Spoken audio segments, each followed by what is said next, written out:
সম্পার কিচেনে আপনাদের স্বাগত। আজকে আমি মিষ্টি আলুর রসবড়া বানাবো। তাই আলুগুলো ধুয়ে থালাতে রাখলাম, তারপর খোসা ছাড়িয়ে সেদ্ধ করব।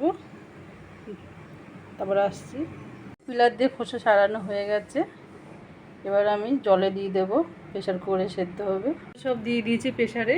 এবার একটা সিটি পড়ুক, হয়ে গেলে আমি নামিয়ে রেখে দেবো বন্ধ করে। কতক্ষণ বন্ধ করে রেখে দেবো, তারপর মাখবো।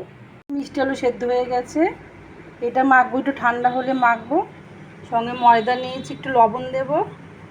আর ড্রাই ফ্রুটস বলতে আমি এগুলো কিচমিচগুলো কাটি দিয়ে ছোটো ছোটো করে কেটে একটু ভিজে রেখেছিলাম। একটু আমন্ড কেটে রেখেছি, আর এই শুকনো করে ছোটো এলাচগুলো বেটে রেখেছি। আপনারা বড় এলাচ, পানের মশলা যেখানে পাওয়া যায় ওখানে বড় এলাচ কিনবেন। আর এক একটা বড়ার ভিতরে একটা করে বীজ দিয়ে দিলে বেশি টেস্টি হবে। ওটাও একটু আলাদা রকম টেস্টি লাগবে, মুখে পড়বে।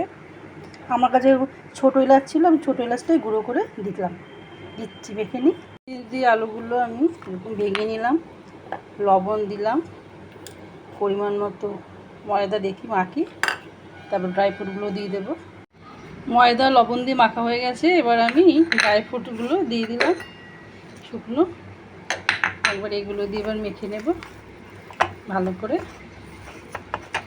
দিয়ে দিয়েছি, কড়াইটা গরম হয়ে গেছে, একটু বেশি পরিমাণে তেল দিয়ে দিই।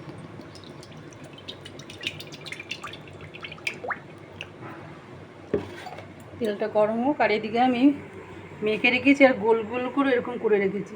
তো চামচ দিয়ে দেবো, সুবিধা হবে, হাতে লেগে থাকবে না। আবার ভাজা হয়ে গেলে আবার গোল গোল করে রাখবো। গরম হতে থাক। গরম হয়ে গেছে, আমি দিচ্ছি।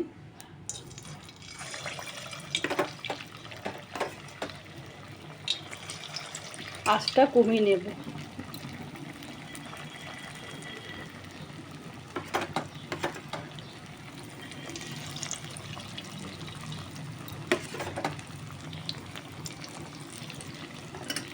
এগুলো ভাজা হয়ে গেছে, প্রায় লাল লাল হয়েছে। একদিক হলে আপনারা অন্য দিক উল্টে দেবেন ধীরে ধীরে, যাতে না ভাঙে। এবার আমি নামিয়ে রাখবো। একটু সময় নিয়েই করতে হবে, বাড়িয়ে দিলে পুড়ে যাবে। আস্তে আস্তে করতে হবে, অল্প আঁচে। বড় ভাজা হয়ে গেছে, এরকমভাবে হয়েছে দেখুন। তো ভাজা হয়ে গেছে। এবার আমি ওই কড়াইতে তেলটা নামিয়ে ওর মধ্যেই চিনি দেখুন যেমন পরিমাণে করবেন সেই আন্দাজে আপনারা করবেন। আমি এখানে 300-350 মতো চিনি আছে। এই কড়াইটার মধ্যেই আমি রস করে নেব। চিনিটা দিয়ে দিলাম,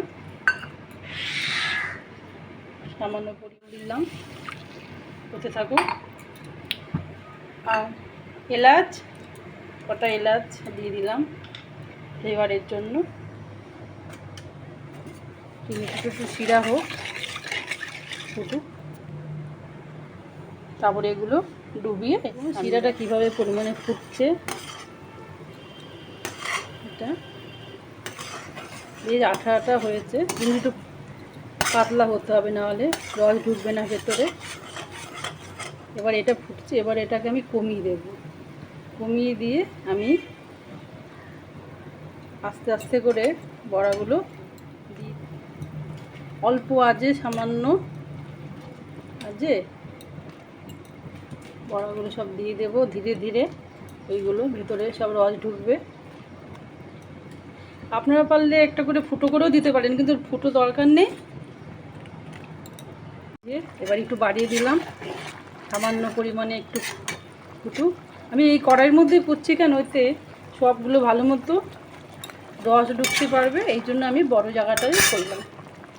হয়ে গেছে, আমি এবার বন্ধ করে রাখছি। এবার নামিয়ে দেবো। বড়াগুলো কমপ্লিট হয়ে গেছে, রস ঢুকে গেছে, দেখুন কি সুন্দর হয়েছে, পুরো নরম তুলতুলে। চামচ দিয়ে দেখুন দেখাচ্ছে আপনাদের, একদম নরম, ওই যে দেখুন। আর খেতেও খুবই সুস্বাদু হবে। আপনারা বাড়িতে করবেন। আর এরকমই সুন্দর সুন্দর রান্না পাওয়ার জন্য আমার চ্যানেলটাকে সাবস্ক্রাইব করবেন। নমস্কার।